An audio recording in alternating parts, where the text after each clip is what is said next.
a big giant sports book, Stugotz. We're still making those. It's physically a big book. It is a book about big, meaty subject matter. Seth Wickersham is a journalist who has done very good work in football and elsewhere, but really somehow, and I don't know how he did this, got in with this team that nobody gets in with from certain angles, even though he didn't have access to the key players, because it's not like Brady, Belichick want to give him anything, or Kraft for that matter. No one has taken more deep dives into the Patriots organization than Seth. Nobody.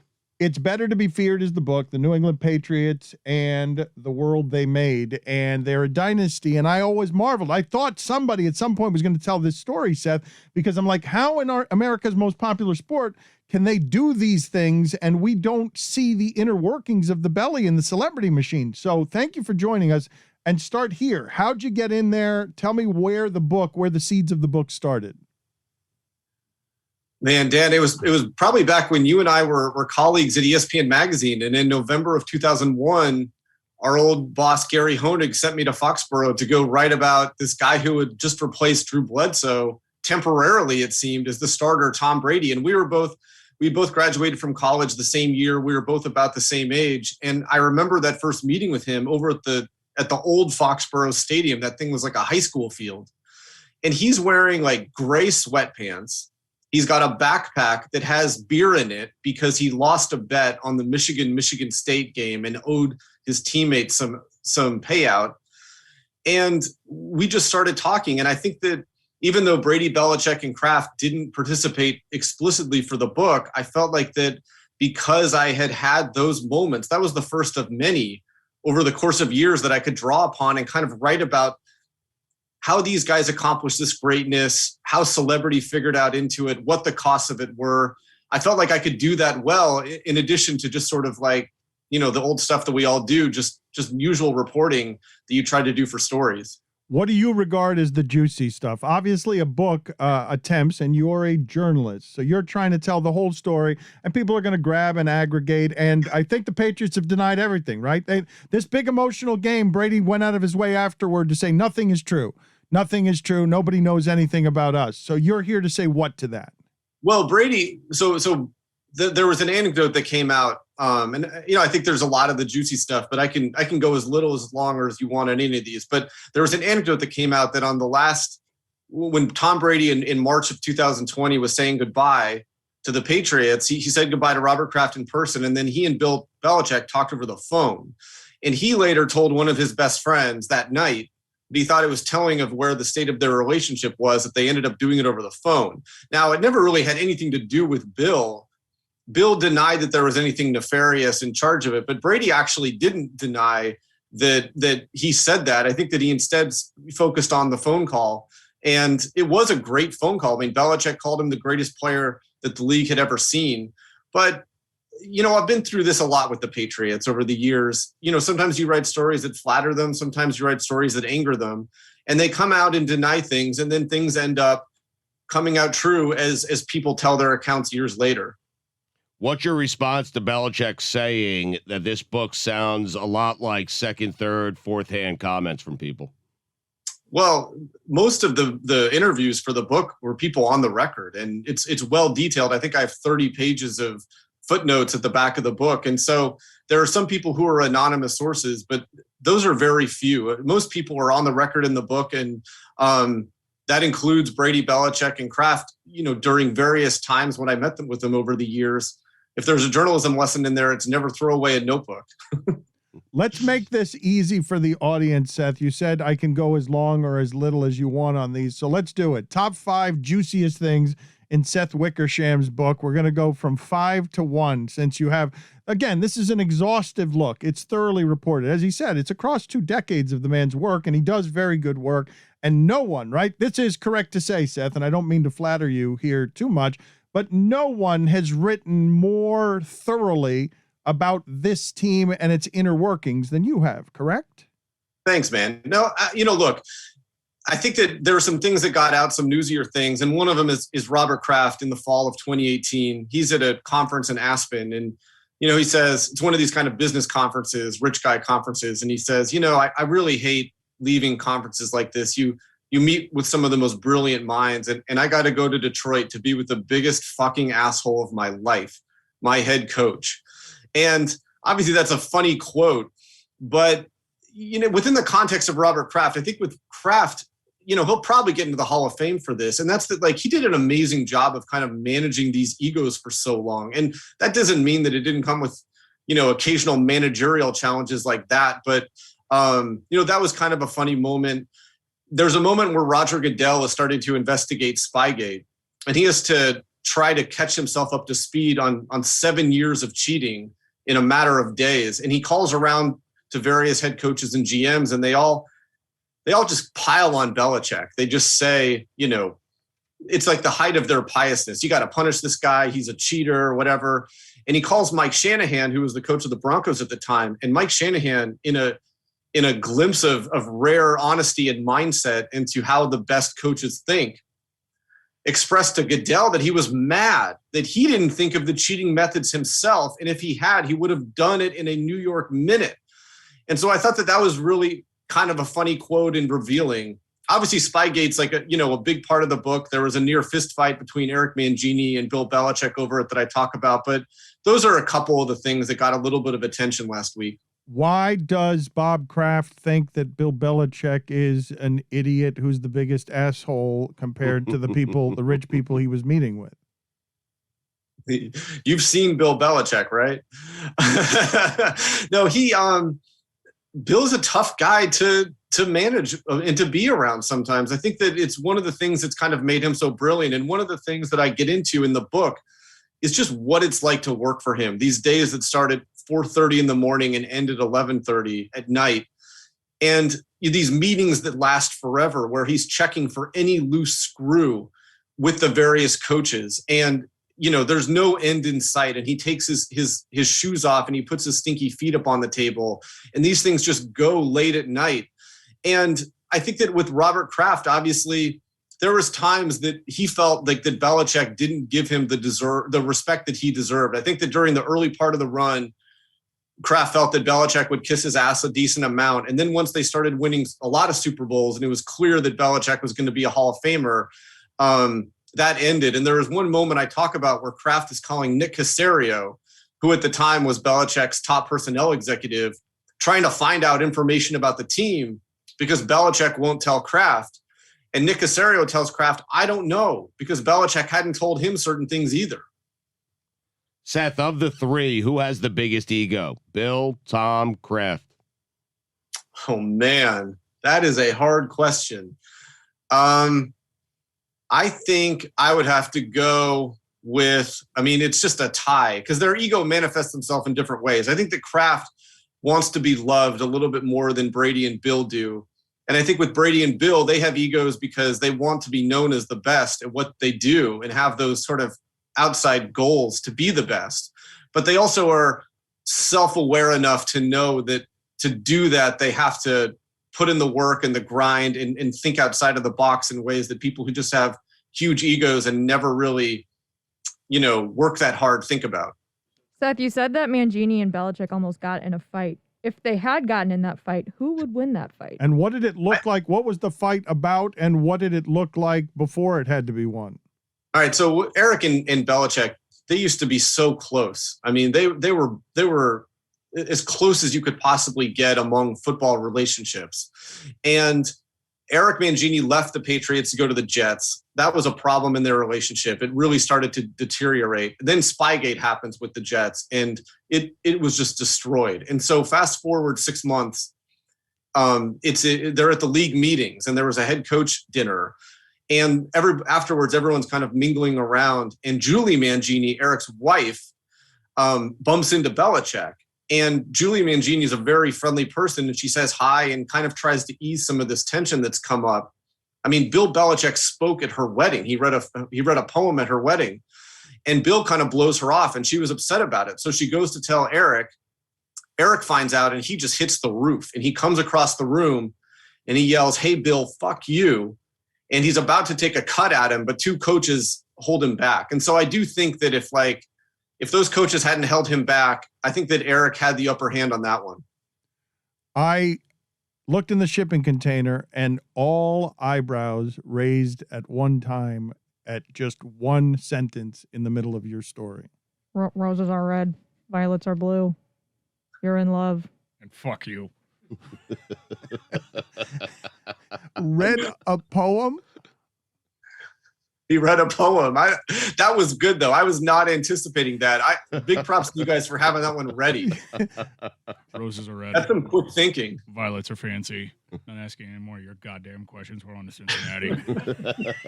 Did you just try to Fancy rhyme Cincinnati? in Cincinnati? Isn't Mangini's wife named Nancy? That would have been an easy one. You came close, Mike. It works. It would make sense, though, that Bob Kraft would feel left out because the other two guys don't need any love. They get plenty. Everyone's already talking about them always as the best. That is true. So Bob Kraft plays what role in all of this? What are the most overt examples of, hey, I get credit for this? Why do you guys get all the credit for this? I'll give you one. So obviously he's great at just keeping this thing together as long as it could and kind of managing these egos. And, he had told Tom Brady that, Brady would have some say. He had promised him that if Bill ever wanted to move on from him, he would have some say on where he went. And, things really got tough in New England after the Falcons Super Bowl. Brady and Bill had won their fifth. And I think that Tom started to venture into endeavors that was beyond just being the Patriots quarterback. He released his book, The TB12 Method. He did the Tom versus Time documentary. And then in the middle of it, you have Belichick deeply invested in Jimmy Garoppolo, his backup. Belichick curtailing the access of Alex Guerrero, Tom Brady's business partner, around the building because it was starting to cause tension within the team and the training staff. And so things got to be problematic there. And that offseason, I wrote a story about it, and the Patriots released a statement saying that they were united and there was no problems. And later on, Brady ended up skipping that entire offseason program. And Kraft really worked hard to try to get Brady and Bill back on the same page. He held a meeting with the two of them. It didn't quite resolve itself, but finally Brady kind of wanted out of his contract. He wasn't sure he wanted to return to New England. And Kraft initially said no. Then he later ended up going back the next day and saying that he would let him out if he wanted. But at that point, I think that Brady had decided he wanted to return to New England. And so things ended up working themselves out. But that's an example of Kraft and kind of how he's able to navigate these guys. Seth, do you blame either of them for not believing a guy who says he wants to play quarterback and can play at this level until the age of 45? Because who would believe that? I mean, honestly. You can't blame them, but man, I mean, and that was kind of the through line beginning with that 2017 offseason is that Brady wanted a contract that would take him till he played till he was 45. I mean, he stated that as his goal. And even though Belichick kind of took the heat for this departure, this divorce, it was really an organizational decision. Like, down in Miami when the Super Bowl against the Chiefs and the Niners was down there, Kraft told some other owners, look, we want Brady, but maybe not until he's 45 years old. And when you look back on it, even though Brady was pushing the limits of what was possible, you think, the two guys who should have known better than anybody else in this world than to underestimate Tom Brady ended up doing just that. Can you take us through how that happens, though, Tom? Because the Krafts took what I thought was the fairly extraordinary gesture of putting their name on Tom Brady will have the ending here that he wants. I didn't think that they would put their name on that unless that's what was going to be so. What happened in between there? Well, one could say they probably did do that in the sense that so August of 2019, Brady and Belichick have won their sixth Super Bowl. They're in a contract negotiation into training camp, and Brady still is not getting a contract that's guaranteed to take him through age 45. And at one point, he considers leaving training camp in protest. He was so frustrated at how things were going. And the negotiation ended with him getting a raise and essentially a one-year deal. And the Krafts granted him a chance to be an unrestricted free agent at the end of the year. And so I think that was their example of kind of letting him have some say over his departure. He signs that deal, and then 48 hours later, he and Gisele Bündchen put their house in Brookline on the market. And as he's later said publicly, he knew that was his last year in New England right then. That's leadership, uncomfortable though it may be, and wrong-headed though it may be, because the way that they got Tom Brady returning to fanfare, and they didn't get what Aaron Rodgers had this offseason and what Ben Roethlisberger is in the middle of now, is because the organization leaned on the dude, did the foolhardy thing, but that is how you end it, Seth.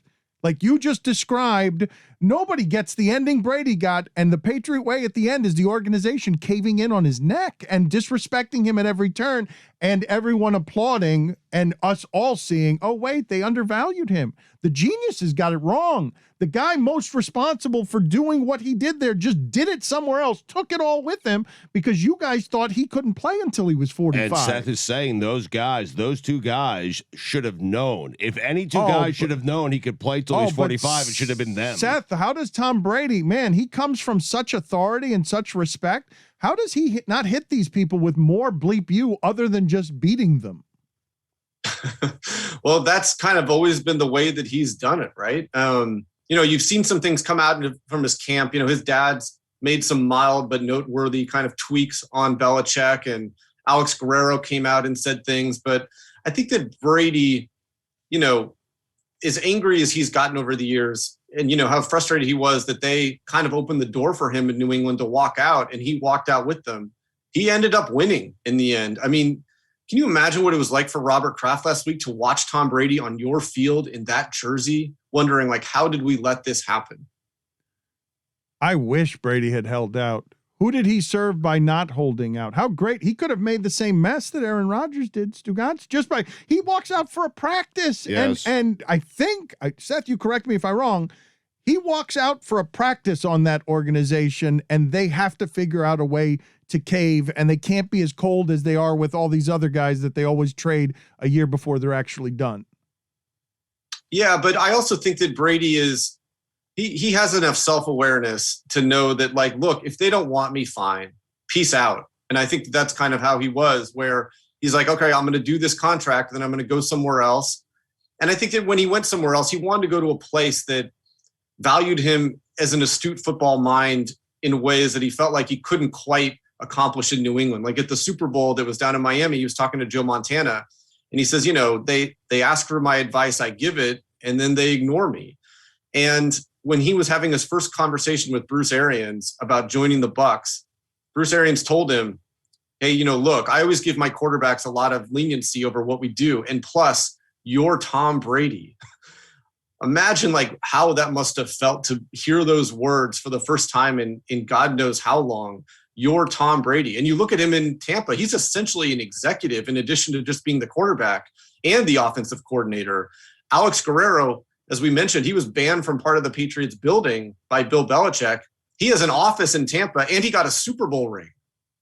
But Seth, you say imagine the feeling for Bob Kraft watching Tom Brady go on that field, his field, and beating the Patriots and Bill Belichick. Forget about that. Imagine being Bob Kraft and seeing Tom Brady in a Bucs uniform lifting the Vince Lombardi trophy. Like, they look like fools here, both of them. Yeah, after your head coach had told him that he was close to the end. Right. Guerrero's got an office at the Bucs facility. Guerrero, what happened? How much of the breakup is right there that they weren't supporting his voodoos and his medicines that may or may not have been human growth hormone that allowed him to age in a way that was more defiant than by 6 years than any quarterback before him? Only Brady can answer that, but I'm sure it didn't help. I mean, they really, when he banned Alex Guerrero from the building, it was front page news in Boston. And, it was not only, Belichick asserting his authority, but it was also a reminder that whatever Tom Brady, this business that he was building, had nothing to do with the Patriots. And Belichick would go out of his way to make resoundingly clear that Alex Guerrero was not an employee of the Patriots and said he was an outside consultant. Seth, how hurt is Tom? Seriously. Now you're saying like the things you're talking about don't seem human to just be like, you didn't want me. Okay. I'll just go along my way because I'm so confident I can do this anywhere else, even though I'm 44 years old. I'm smarter and better. I'll defy the aging process. Ha ha! You watch. I'm going to win the championship, become the only guy ever in the home city to win a championship. I'll show you. It's all absurd. Every bit of what you're talking about here is absurd. You'd have to be a robot not to be hurt by Kraft. If you're a father figure guy and these guys helped raise you in the business, for them to tell you, no, you're done when you don't think you are, like, how could he not be hurt by that? I'm sure that he was. I mean, one thing with Tom, though, is that like he's very careful about what he says. And often the people close to him end up doing all of his talking for him. But yeah, I mean, I think that Tom tries to say, well, you know, it was extreme circumstance. Nobody had played at this level till I was age 45. But like I said, these guys should have known what he was capable of. Seth, in the end, it seems like Tom Brady just wanted to be treated like an adult. No, is that fair? I'll tell you what it is he wants the Britney Spears consortium to be disbanded is what he wants. Like, he's in a cult and you're saying he wants to be an adult. Just listen to me. I'm pretty powerful and valuable. Will you quit treating me like I'm 14 years old? Yeah, and Alex Guerrero came out and he said that. He was like, you know, a couple of weeks ago, he told the Boston Herald that, you know, Bill didn't evolve enough to account for what Tom Brady had become. And while I'm not sure that's totally fair to Bill, I mean, everybody knows that Tom Brady was not just another Patriot. Look, he wanted something different. After they had made their decision and they had made their evaluation, he wanted something different. And he kind of went from like, you know, Harvard Law to Florida State. Conservatorship is what I meant to say there, not consortium. I didn't notice. I love the dig at FSU, though. Is that not what we're looking at here? Why is it? You've seen this with Aaron Rodgers, Seth. Why can't you just give Tom Brady an alliance? Why can't you just give him some power? Ego. I mean, but he's Tom Brady. I know, and he's Bill Belichick. Belichick. And that's what Bruce Arians was saying. And that's why I found this entire thing, this standoff with the Packers and Aaron Rodgers, just so ridiculous. Like, look, I understand if you can't take your second-year quarterback and let him in on personnel decisions. But if you're the Packers, or even if you're the Patriots, at the end with Brady, all you're going to be judged on, your entire legacy, is how many championships did you win when you had an all-time player. You have to make different rules for those guys. And even with Aaron Rodgers, I mean, people are like, oh, you know, what if he picks this receiver and this receiver's horrible? Well, so what? The best GMs are wrong at least 50% of the time on every player, and that's their only job. And so, like, I do think that when you have someone like Brady and Aaron Rodgers and they're asking for a little bit more input on things that affect their careers and their performance and their jobs, I think it's really numbskulled to not do that. I think it's just kind of, it doesn't make a lot of sense to me. But Kraft has to be questioning Belichick at this point. They left a Super Bowl on the table already.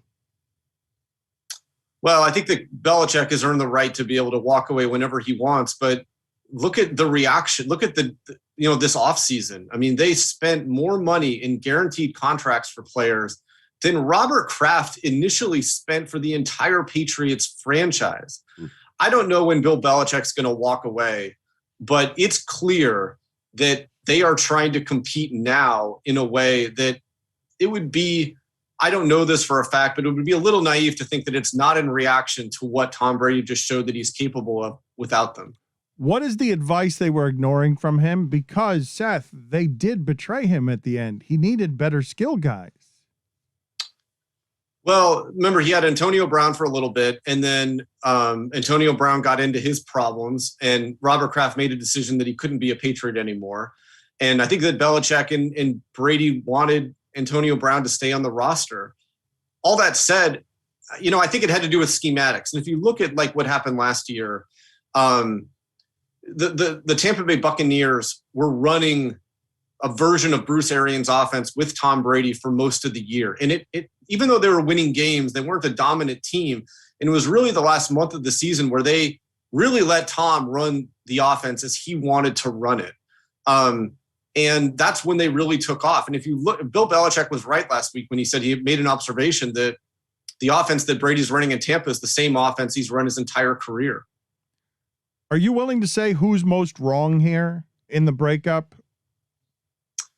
Well, I think it has to be Belichick, because I think that Kraft would have done anything to have Brady retire as a Patriot and stay on. And what is the nature of that conflict? What can you tell us? Because that's hard to report right there. The feelings between Kraft and Belichick up there, where Kraft is leaving a meeting of rich people saying, I got to go deal with the asshole. Well, I think that Kraft had to have been wondering, like, God, we think this guy doesn't have much left, and then he goes and wins the Super Bowl. What the F? But all that said, I think that one thing with Bill Belichick, I know that he's been under fire the past couple of years for his drafts or whatever. And, this is someone who has a lot of pride in what he does. And he has always wanted to walk away from the Patriots with them set up well and fixed up well at quarterback. And one of the hardest things, the hardest thing to do in pro football, if not pro sports, is to pick a Super Bowl caliber quarterback. And obviously he won the lottery with Tom Brady. He developed the hell out of him, but he won the lottery. He developed a Super Bowl caliber replacement in Jimmy Garoppolo and had to ship him. And then, he drafts Mac Jones. And I think that whenever Bill walks away, he wants the team set up long-term at quarterback. And it looks like, through at least a month, that he's got a good player there to try to develop. And we'll just see what happens the rest of the year. Last question. We've got to get out of here. Do you know what happened with Garoppolo? What are the best reported details? In terms of why he was banned in 2017? Yeah, not banned, but traded. What happened with Garoppolo there? And Garoppolo. I'm sorry. I thought you said Guerrero. Sorry about that. Well, look, Belichick was deeply invested in Jimmy Garoppolo, and Tom wouldn't let him have the field. Tom was just playing well. Bill turned down offers in the offseason. And then finally, as the trading deadline is nearing, he knows that Robert Kraft is loyal to Tom Brady and has said publicly and privately that Brady can walk away on his terms. Bill was running out of options. And so he calls Kyle Shanahan out in San Francisco. Kyle Shanahan thought he was calling because Shanahan's team had gotten killed the previous day, and he thought he was offering a pick-me-up, but instead he was offering Garoppolo straight up for a second-round pick. It's a pick-me-up, though. Yes, that is a pick-me-up. Thank you, Seth. Appreciate the time. Appreciate the book. The name of it is It's Better to Be Feared, The New England Patriots and the World They Made. If you want to see how football was dominated for the last 2 decades, the dynasty, you will not get a clearer glimpse than this one. Thank you, sir. Thank you, guys. Thank you.